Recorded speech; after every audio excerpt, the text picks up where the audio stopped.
আসসালামু আলাইকুম। রমজান প্রায় শেষের পথে, কিন্তু এই রমজান শেষের আগে যে আমরা প্রতি বছর আমরা গ্রামে সব ছেলেরা মিলে একত্রিত হয়ে একটা ইফতার আয়োজন করতে যাচ্ছি।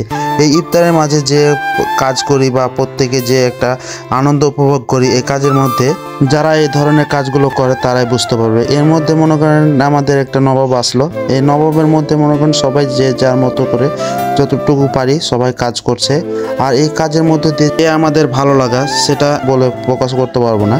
দেখেন এর মধ্যে আবার রান্নার পর আবার কাজ শুরু করে দিয়েছি বিতরণের মাঝে মনে করেন সবাই মিলে বসে গেছি একসাথে খাওয়া দাওয়া।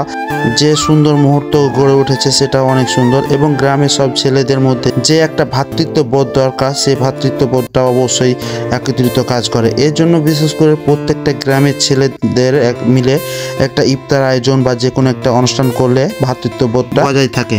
আর এই ইফতারের মাধ্যমে দুস্থ পরিবারদের জন্য কিছু খাবার দিতে পেরেছি, এতে আমরা অনেক খুশি। আল্লাহর রহমতে প্রত্যেক বছরের মতো এবারও শেষ করলাম, আলহামদুলিল্লাহ।